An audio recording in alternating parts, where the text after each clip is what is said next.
Siralaka, Siralaka, Siralaka, Siralaka.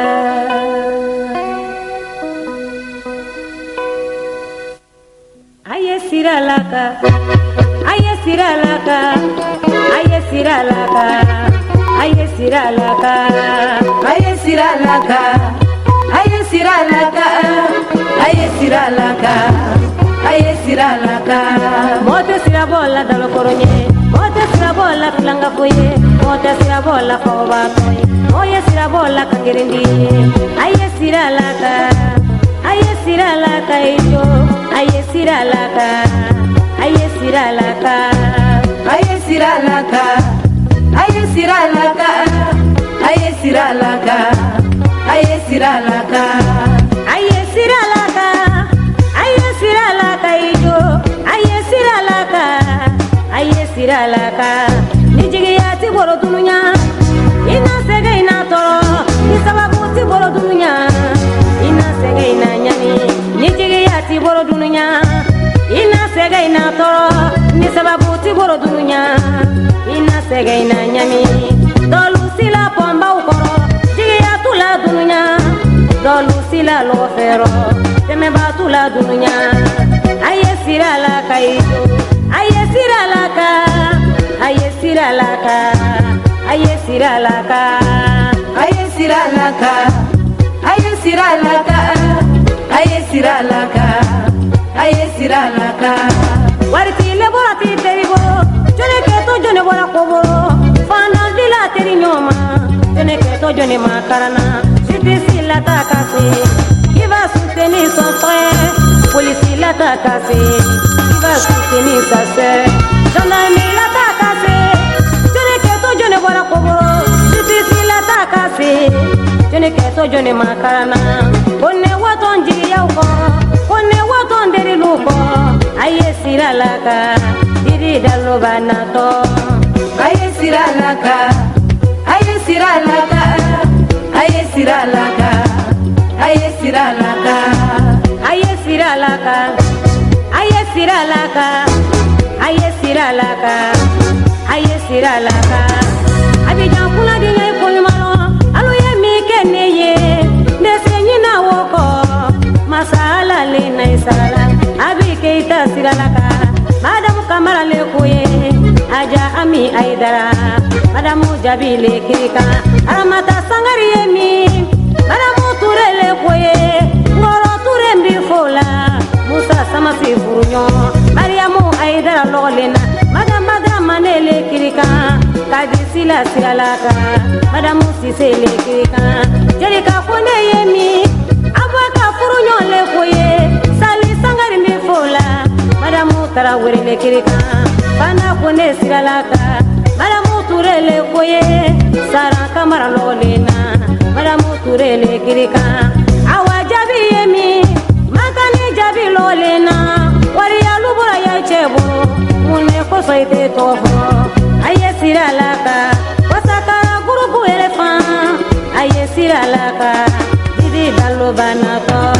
Mato masiribe mato madunya, awa jomande karija karawe, asa Kamara alima, aina itereke yopugo, jakite klema iniche, masita fariga dianyo, benge Kamara iniche, asata Konneh furunyo, masona wata iniche, Abdul worobale kwe, fana kuyate lolena, Didi worobale kirika, bato madunya inibara, chapoli inibara, Abuja Jara iniche, Romeo inibara, Seku watara iniche, Koro watim bifora, Awature yemi, Bayo ya kukunyo, Fuseni kuyate yemi, Didi worofale kwe, Esquadra bobo mbaifola, Nura joli lolena. Aye Siralaka, Aye Siralaka, Aye Siralaka, Aye Siralaka.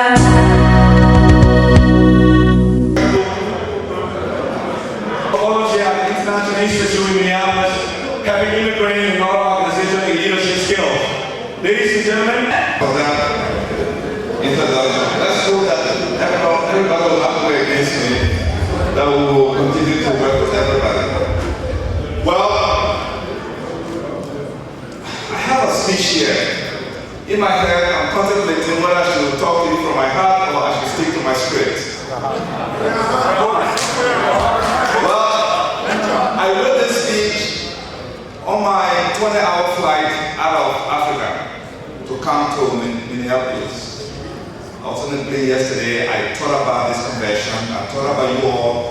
I thought about our country. I thought about our community, and I wanted to speak to you honestly tonight. For the first time since I left my portfolio as Minister of Finance and Economic Development for Liberia, this is the first time I'm making a public statement. So this is very important. Mr. President, the leadership of Felmausa, all the delegates, distinguished guests, our Amara, my fellow Latinos, my fellow Liberians. It gives me really great pleasure this evening to finally honor your invitation to address the Federation of Liberian Latinos in the United States of America. This has been a long time coming and has been delayed by the demands of my duties as a public servant. First, as Finance Minister of the Republic of Liberia, and now as the head of the World Bank Global Fragility Hub in Nairobi, providing support to more than 35 countries, 4 countries around the world. Countries that are struggling with conflict like Yemen, Libya, South Sudan, Somalia, and countries that are going through violence, as we see in most of the Middle Eastern countries, Jordan, Palestine, Israel, etc. And also countries that are dealing with the refugee crisis most of us saw on CNN around the world. Of late, I have also thought it wise to remain discreet, prayerful, and observant during this historic moment in our country's democracy, and to support the first peaceful transition of power from one living president to another living president since 1944.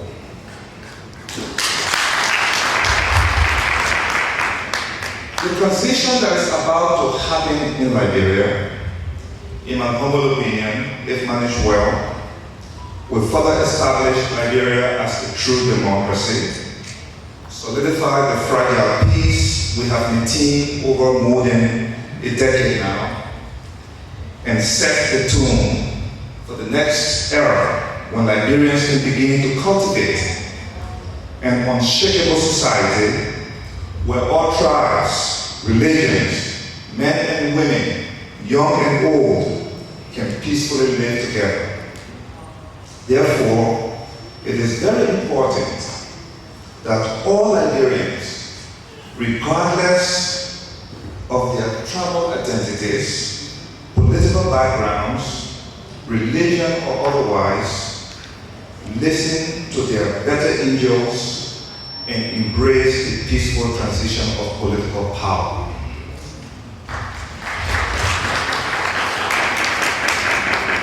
Now that that process toward that transition is well advanced, I would like to share my views tonight about the role of our Mandingo community at this moment in Liberia's history, and how we can help build a nation that is inclusive and prosperous for all Liberians. But first, let me make clear that the views I express here tonight are mine only. I am here not in my capacity as an official of the World Bank Group or any other organization, I have worked with in the past. I am here as a proud citizen of Liberia, a proud Mandingo,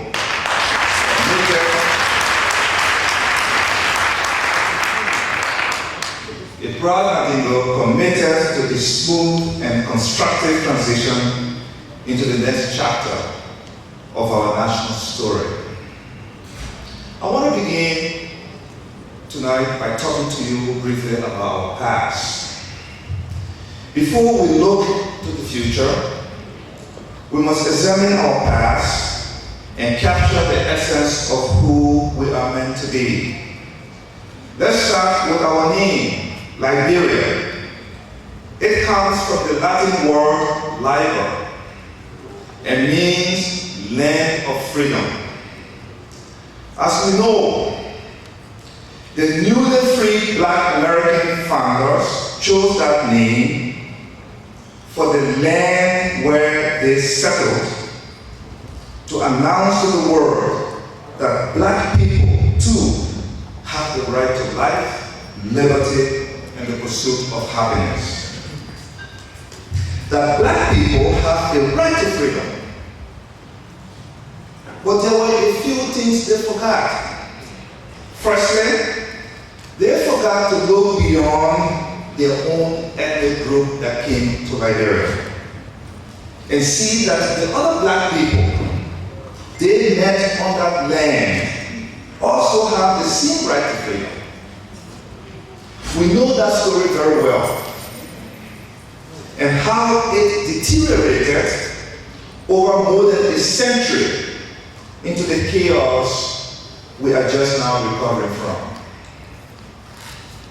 We also must remember that once conflict broke out in 1939, it was not the Congo people fighting against the other tribes. At that point, it was all of our indigenous tribes fighting one another. That leads me to point out that the second and fundamental thing that the settlers and all of us forgot, and that is the meaning of Liberia, the meaning of freedom. Now, you may be asking yourself right now, what is the importance of Amara Konneh defining freedom to us here tonight? And, why? I just want to say to you that it is a general concept, that freedom is a general concept that most of us understand and aspire to. But every so often, we need to do a spot check and consider what freedom really is, and whether our actions match our understanding of that word. According to the Oxford Dictionary, freedom is the power or right to act, to speak, or to think the way we want. It is the absence of subjection to foreign domination or despotic governments. It is the state of not being wrongly imprisoned or enslaved.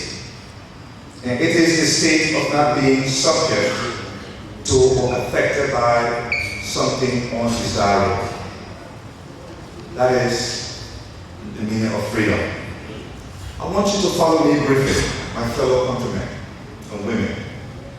And I will show you how forgetting the true meaning of freedom has caused Liberians the ability to determine the level of freedom we have enjoyed at any point in our national journey, and cost us the ability to make informed decisions to fully realize our true potential as a people. When our forefathers founded the settlement of Liberia in 1822, they were still governed by whites from the American Colonization Society. It took them 25 years to gain political freedom, which they did in 1847 by declaring their independence from any foreign entity and establishing Africa's first nation governed by black people. But they failed to realize that total freedom means, quote, not being subject to or affected by something undesirable, end quote. An example is ethnic tension.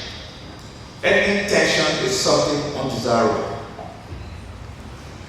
If they had seen the picture from that angle, they would have recognized that the marginalization of indigenous people in Liberia would lead to prolonged ethnic tensions and undermine their quest for freedom from 1822 up until 1980 and beyond.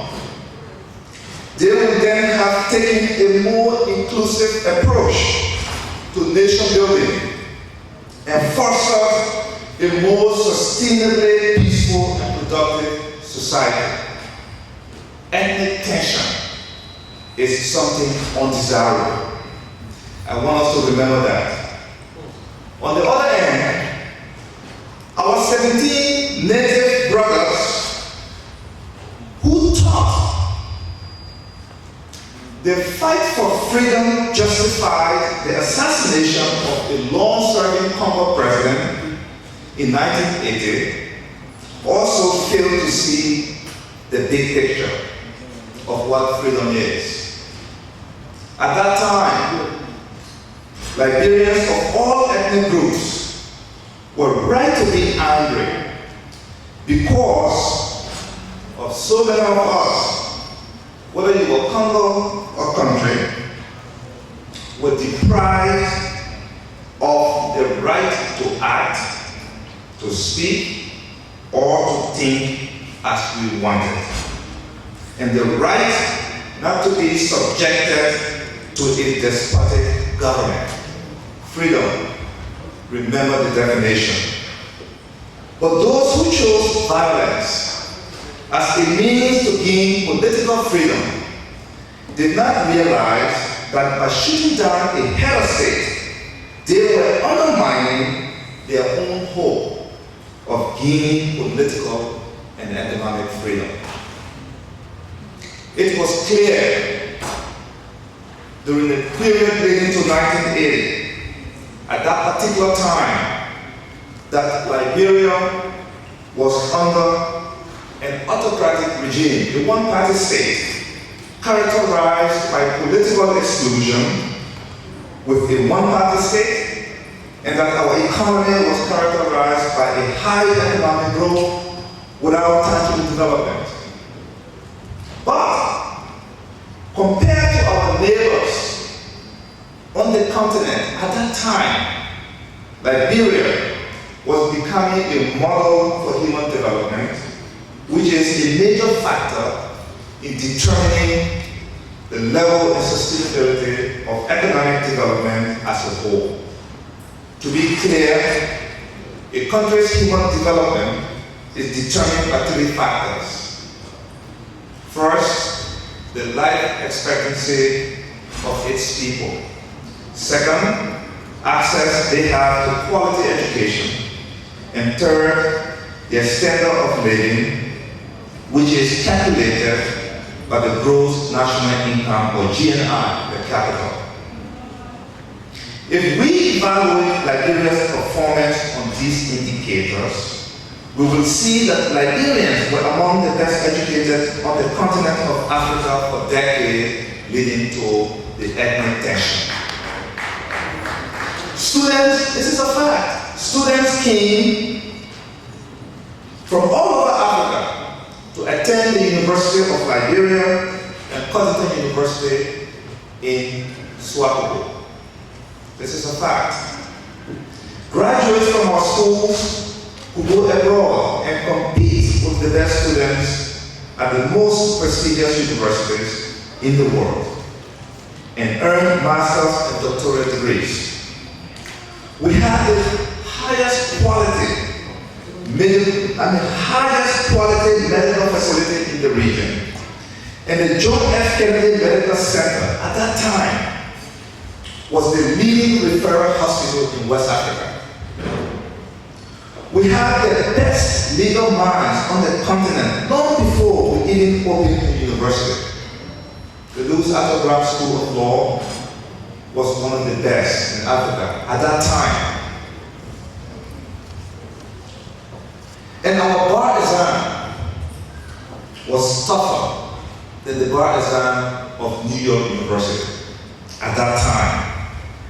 We had good engineers. They gave us toppers of the world. They were seen dozens of the world. They went to school in Liberia and came back at that time. And we had highly skilled artists. We had an economy that attracted foreign exchange, not only through the large-scale export of rubber, iron ore, and timber at that time, but at the macro level, where market women from as far as Zimbabwe and South Africa were flying in to buy their goods from waterside and fly back home during the apartheid regime. We had independent, subsistence farmers and artisanal diamond miners like my father in the Whistler area. And we had mothers who were helping them on their farms to feed the nation. As a child, I always look forward to December every year for the harvest. Most of you did as well. So these factors reflect the growing human development in Liberia up until 1980. I should note here tonight that the centerpiece of human development is education. The more quality education that is available, the more improvements are likely to be seen in the other two factors. The life expectancy are likely to be seen growing up, and the standard of living will improve over time for good education. We have that as a country. That's what I'm trying to tell you tonight. We have all of that. And while it is true that most of the economic buzz and access to basic social services were concentrated in the urban areas, particularly Monrovia, education access was gradually expanding to the counties or the multilateral high schools, all in the counties. We were getting there. And then we, Liberians, sabotaged the economic freedom we were gradually obtaining by resorting to violence on account of political freedom we wanted.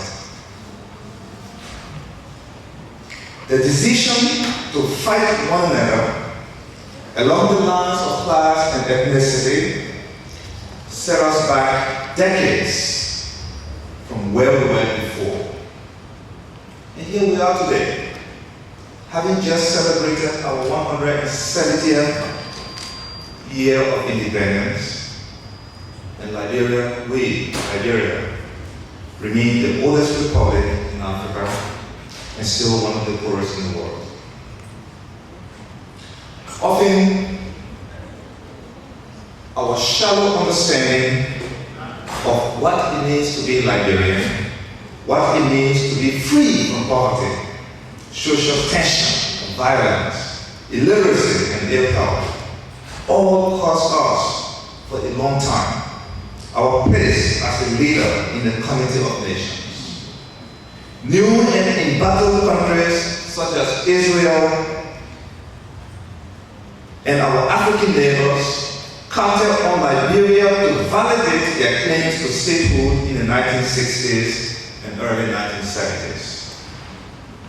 More importantly, the entire continent of Africa looked to us as an example of courage, tenacity,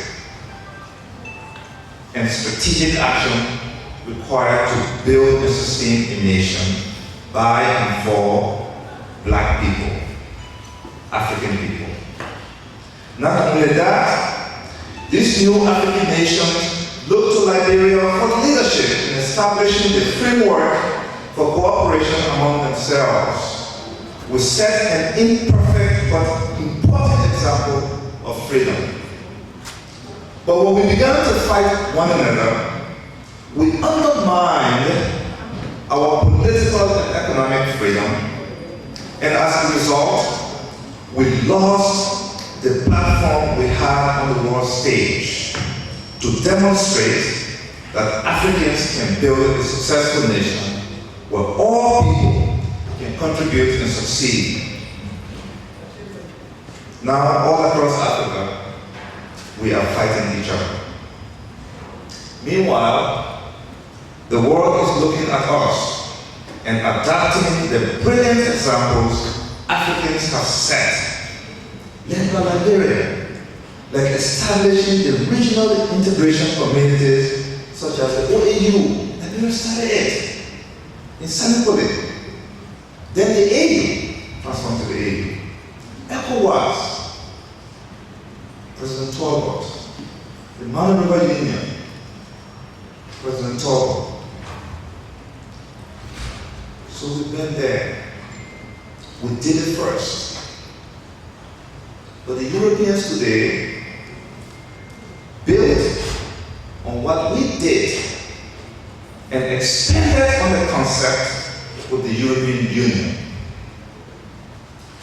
The African peer review mechanism under the African Union system is another brilliant African idea of African countries evaluating the quality of each other's governance practices, and other continents are impressed by the content and concept of it and considering adapting it.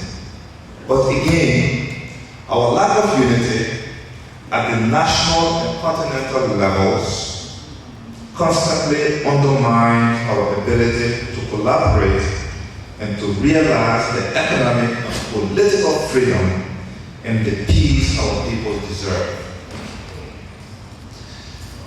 Let's talk about present. I believe that the curses of our past are blessings for us today. And here's why.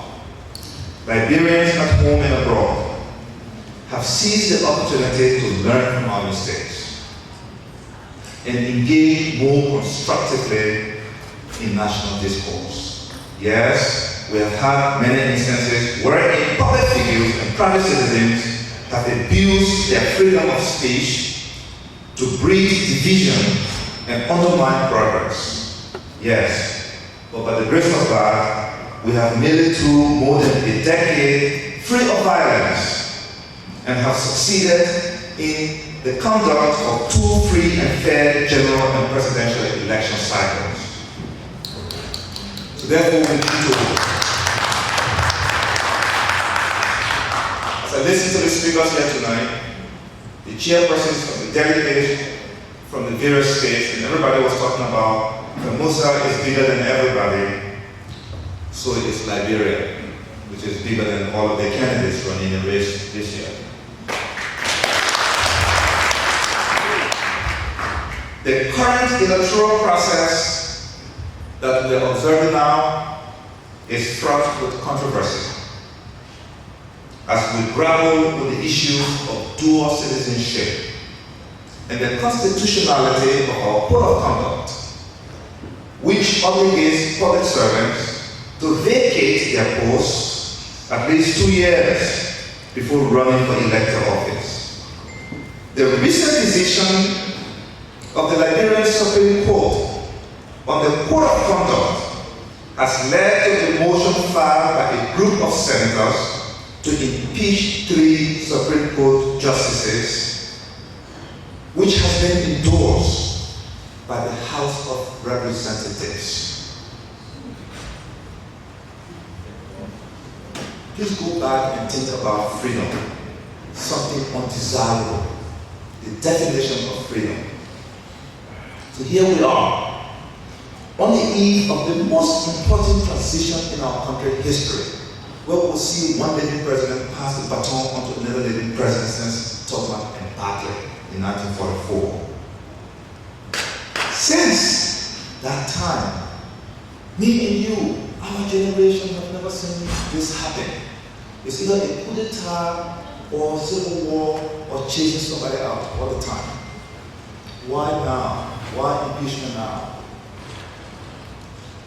So, on the eve of this most important transition, our elected politicians that are predominantly indigenous, like us, have again ignited a potential constitutional crisis, something undesirable. We may all hold varied opinions about these critical issues, which is our right as Liberians. And we may observe the latest developments with interest, if not frustration. But one thing is sure. Come October 10, 2017, those of us who register have a choice to make and a responsibility to bear regarding the future of our country. To abstain from the vote. To abstain from the vote because we are dissatisfied with the process or upset with the politicians will amount to us robbing ourselves of the right to be represented in the government. After all,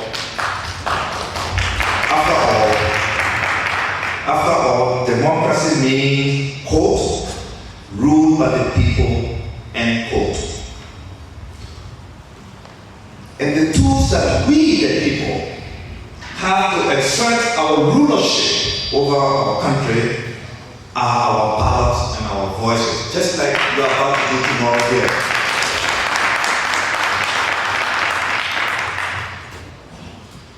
Make no mistake, these are never perfect tools because the candidates we cast our ballots to elect will never be perfect people. And we ourselves will never make perfect decisions or have a perfect perspective on any given issue. We are humans and we are all flawed. And because the functioning of our democracy depends on our actions, it will always be flawed. But the more sincerely and consistently engaged we are in the process, the more hope we have of gradually maturing the system.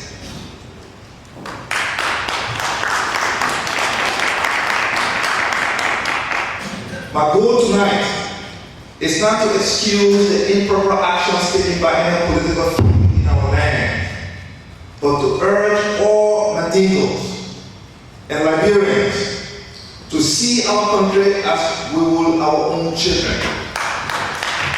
When we see them go in the wrong direction, we don't retreat and keep silent.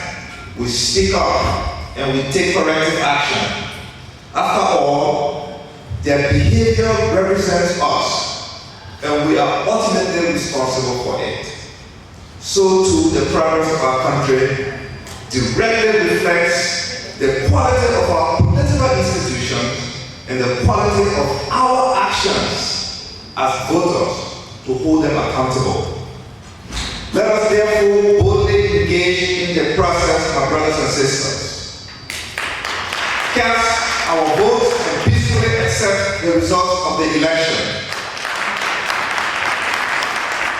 I also urge those of you here in the diaspora, not only here in Minnesota, but all across the United States, to reach out to family members and relatives in Liberia and encourage them to vote.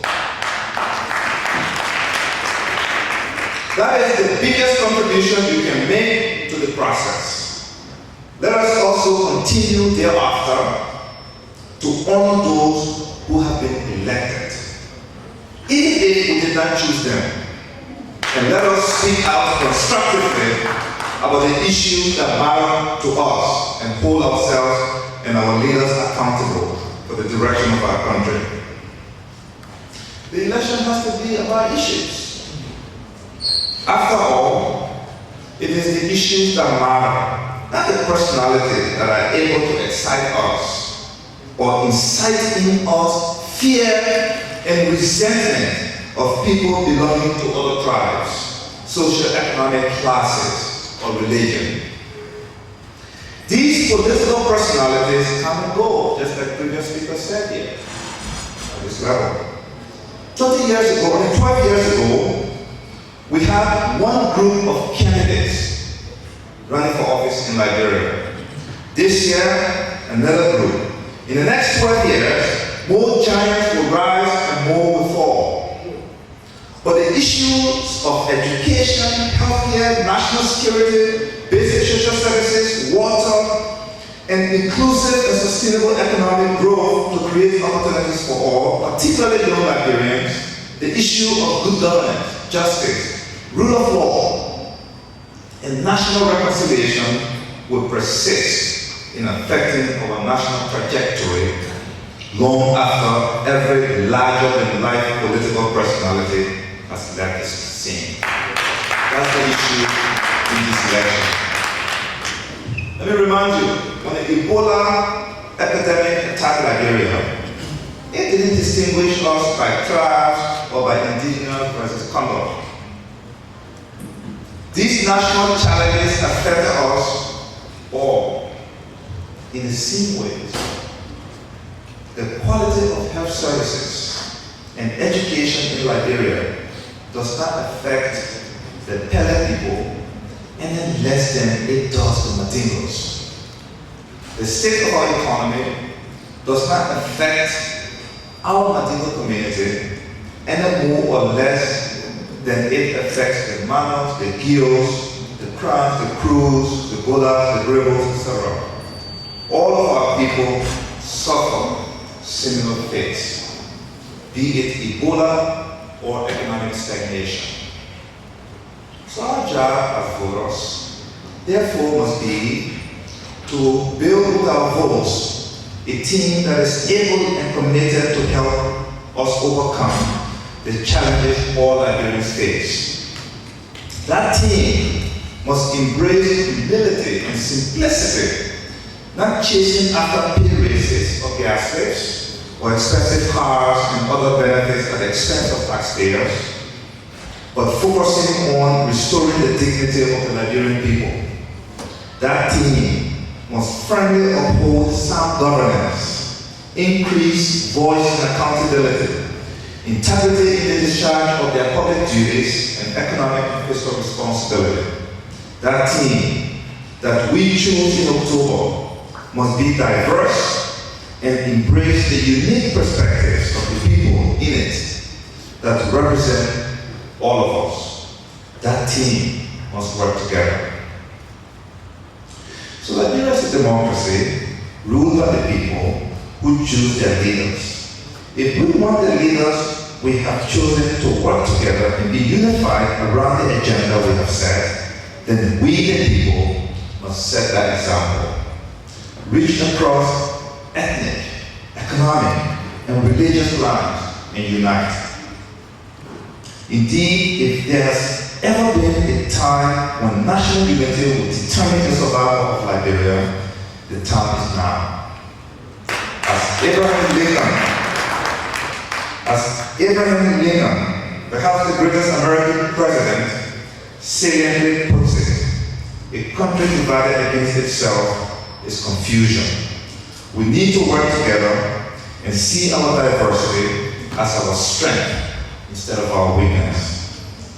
The movements of the global economy especially the protracted fall in the global price of our primary exports, rubber and iron ore, that started in early 2013, have harshly affected Liberia and led to the depreciation of our currency against the US dollar. The exchange rate today in Liberia is a whopping 123 Liberian dollar to a single US dollar, which most severely affects those Liberians that are at the bottom of the income ladder. We are also still recovering from the economic effects of the Ebola virus disease outbreak in 2014, which saw major concessionaires and big companies leave the country, leading to a fall in the employment rate for the reduction of our export earnings that attracted US dollars into the economy and the high cost of rehabilitating our healthcare system. As you are aware, we also are living in the Trump era in the United States, where a significant amount of the development assistance Liberia has enjoyed from the United States and its allies has been or will soon be sharply reduced. Programs are already being cut in crucial sectors such as health and education, and this is just the beginning. We must also remain aware as Liberians, and especially as Mandingos, of the shifts in the US government immigration policy, as well as the recent remarks made by the President encouraging police misconduct. The policies, statements, and tweets that now define the national agenda of our closest ally in the developed world are a crude reminder that we as Liberians and as Mandingos must redefine our concept of community and hold our compatriots closer than we ever have before. It is time for us to dismantle the artificial planet boundaries and titles such as this person is a Bonica, this person is Konneh, this person is Amara.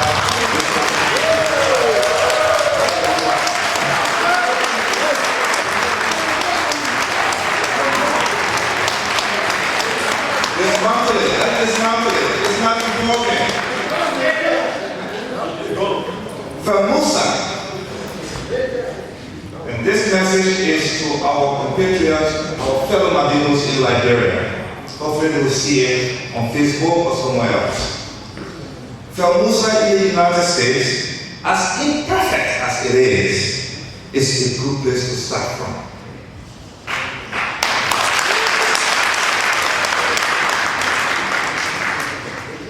Mandingos are more disunited inside Liberia today than ever before. But if anyone wants to see a vibrant Mandingo community, I say come right here, right now in Minneapolis.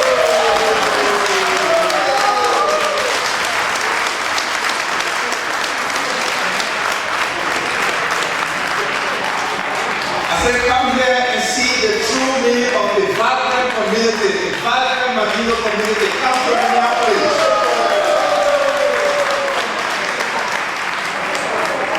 If anyone has any doubt about the meaning of a happy people, I say to them, come to Minneapolis tonight. Come and you will see a very happy and positive Mandingo community that sees the possibilities in its members, community, and their country. Come to Minneapolis and you will see that. I say to you, I wish to have come here and you will see the creme de la creme of a vibrant Mandingo community practicing a democratic process in response to the definition of freedom.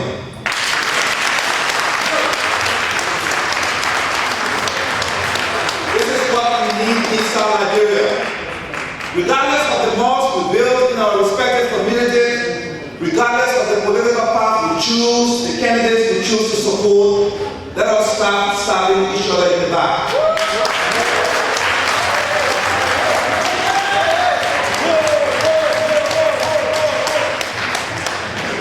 my fellow Mandingos, fellow Liberians, that vibrancy that I see here tonight, that sense of community, and the openness that you exhibit in your daily lives is now a critical tool we must leverage if we, as Liberian Mandingos, are going to thrive in the new yet unfamiliar xenophobic United States. While the travel ban, again, the Trump era, the travel ban did not affect our Mandingo community, it will have affected us. And it showed us and all Muslim communities in the US that we may have different races, speak different languages, and have different cultures, but we have a common experience of discrimination, and we must be united in our peaceful resistance against it, whether it is here or in Liberia. The developments over the last 7 months have also reminded us that we cannot resist these injustices alone. We need strong friendships with people outside of our tribe and our culture.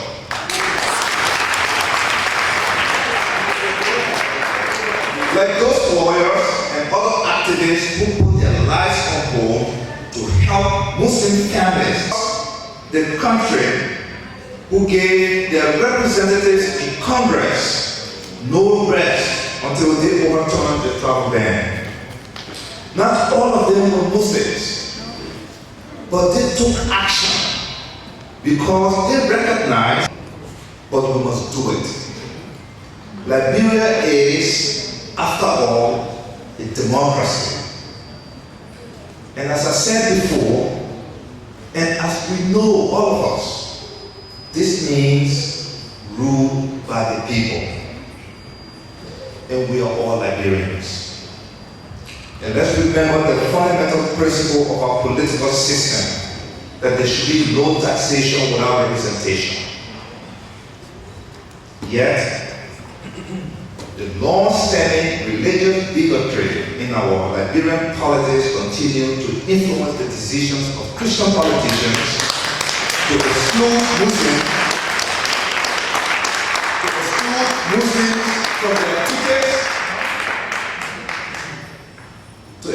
Muslims from their tickets, for fear that they might lose the election in Liberia.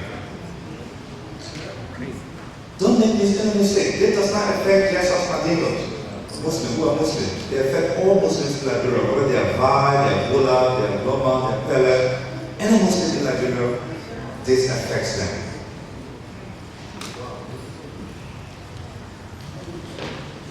So sadly, the ongoing 2017 elections are no different from those of the past, when every major candidate sees able Muslims as serious impediments to their electability, even when some of the most honest, most loyal, and hardest working Liberians are Muslims.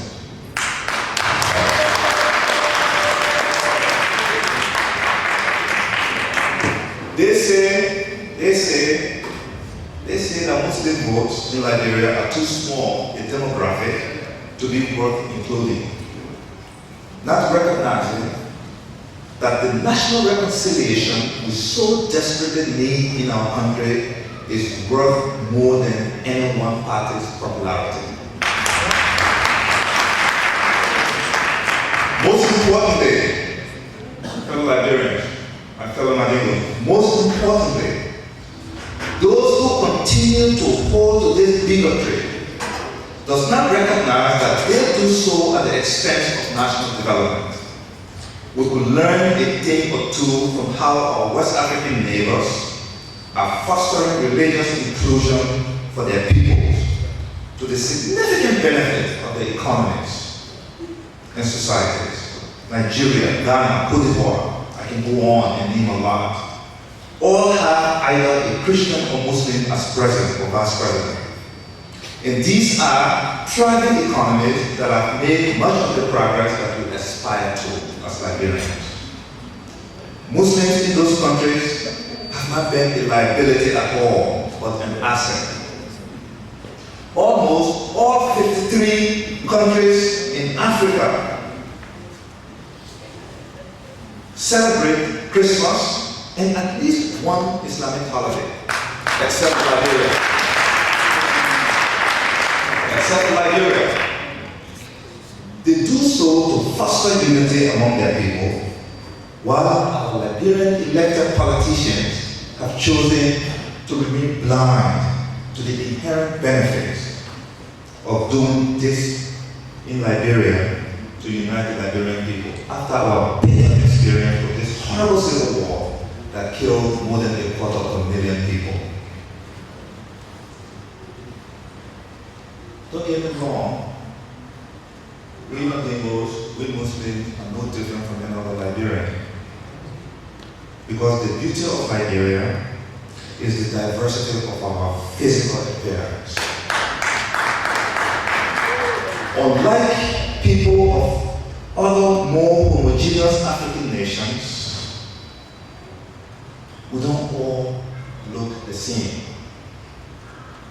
You can hardly tell the difference between any Muslim and Christian on the streets of Liberia. More importantly, there's very little difference between us in our hearts. We wish for the same things for ourselves and our children. Our sons and daughters attend the same schools, dream the same big dreams, and face similar challenges. I say so because we're all in this room, we're there. We grew up with our Christian friends. I went to an African Methodist school in high school. So was Marika, my friend. I know Joe is here.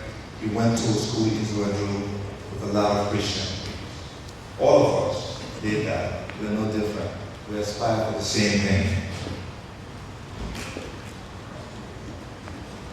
We wish for the same things for our children, for ourselves. We grew up together. We work together. We share the same big dreams. We want the same thing. What's the big deal? But in a few months, our Christian and Muslim brothers and sisters will be voting together and thereby shaping the future of our country. So, it is about time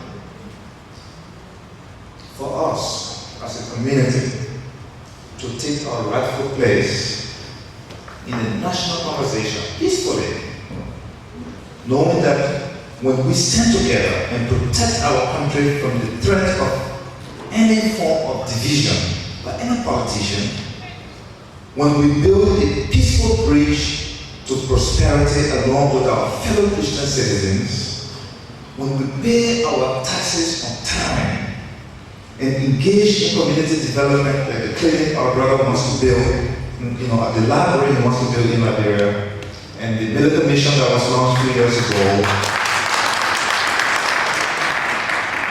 when we owe our allegiance only to the constitution of the country, under one banner that protects all of us, which is the flag, then we are protecting that freedom that I define for you. That's the meaning of freedom. We all know that some of our best friends are not from our ethnic group, they're not Mandingos, and may not share our religious beliefs. Some of the people who made us who we are today, our teachers specifically, did not share our culture or our physical future. Some of the doctors that treated us who had malaria growing up were not Mandingos or Muslims.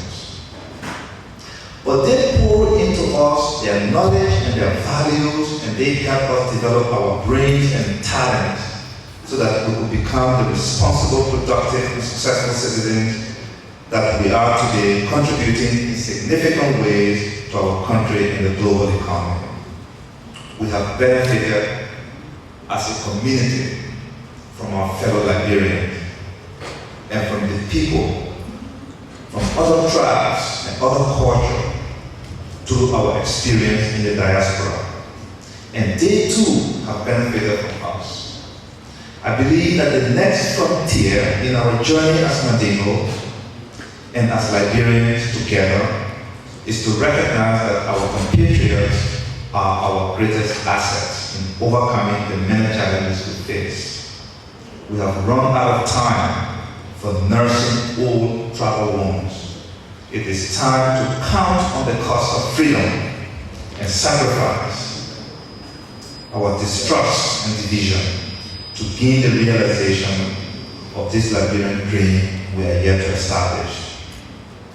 So to conclude tonight, I want to say that it took us as a country 190 years, from 1822 to 2012, to articulate for ourselves a national vision of where we want to be as a country.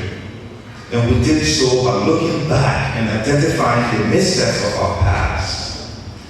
That vision statement must be revised periodically as we continue to evaluate ourselves as a society, as an economy, and as a people, and decide our next steps forward. But as we work to fulfill that evolving vision, the choice is ours to claim the freedom to act, to speak, or to think the way we want, responsibly, constructively, and peacefully. The choice is ours as a community, as a country, to maintain our democracy and not give way to foreign domination or any despotic government. The choice is ours to build a nation and a society wherein few are imprisoned, none are enslaved, and all feel welcome, valued, and supported. To any young Liberian, whether you are in this court tonight or inside Liberia and you see this video or listen to this speech, and you are between the ages of 18 and 35 tonight, please remember that you are both losers and winners in the protracted Liberian Civil War that we are recovering from, that also cost many lives. I want you to know that when you were 4 years old, your country was a tragic comedy and a pariah state. Today, with its imperfections, your country, Liberia, is an inspiring, uplifting drama. I want you to know also that you lost the war because when some of you were between the ages of 7 and 21 years old, you or many of your peers fought the war and committed some of the most unimaginable and gruesome atrocities. You became men and women in your teens at a time when you should instead have been developing your minds through education and directing your energy to sports and other character-building activities that will have solidly prepared you for adulthood and good citizenship. But you also won the war, in that today you make up 75% of Liberia's population, and in your hands lies the power to decide and to demand that those seeking your votes give you the same dignity they have. Country and Congo will not give you that dignity. You have to look beyond that. Deep down, my fellow Madinos here tonight, neither you nor I believe that a life so dear and freedom and peace so sweet can be purchased at the price of travel bigotry without there being dire consequences to any community that chooses to foster division and hate. It will backfire, as we have already seen in our nation's history. You and I have the courage to say to our politicians, there is a price we will not pay. There is a point beyond which we will not allow them to advance their rhetoric. If their language is not constructive, then it has no place in our public discourse. This is how we must defend our freedom to live in a peaceful and progressive society. Each government, therefore, must facilitate this process of nation building and uphold the political and economic freedoms that our Constitution affords all of us. But it is the responsibility of each citizen to solidify those freedoms through our votes, our peaceful and constructive advocacy and public engagement, and most importantly, through our ability to value and support each other and respect each other. That is the key to progress. That is the key to freedom. Thank you very much tonight. Thank you. Thank you.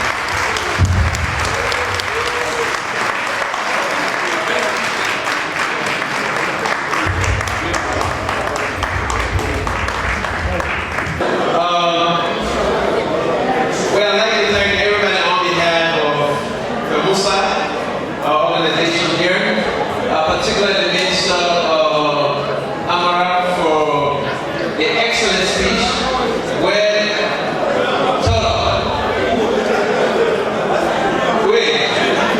Please take a seat. Please take a seat so we can pray down here.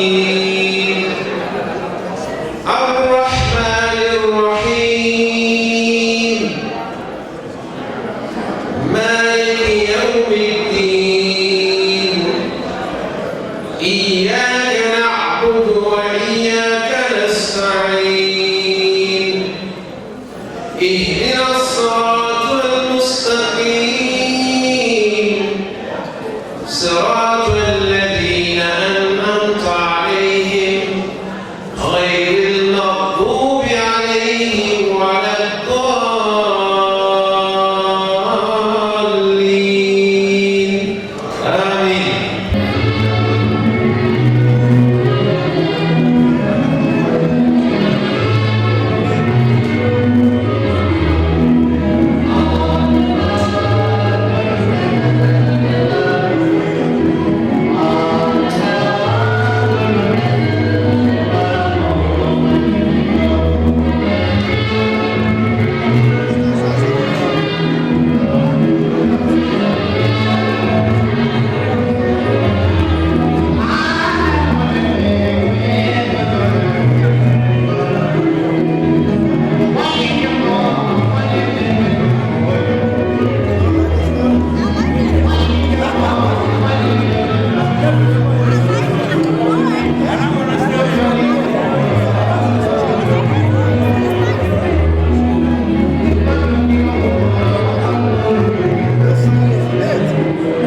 Announcement, hold, do not sit down.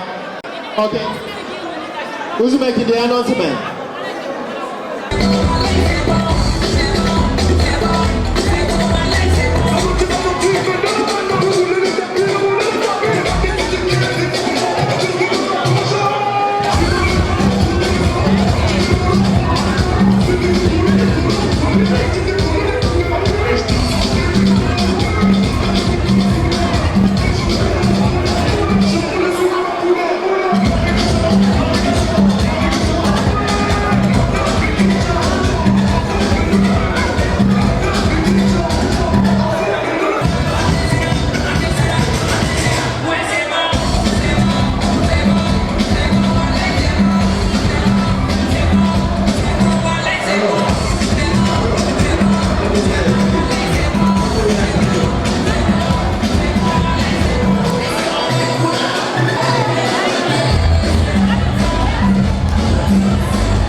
I love you.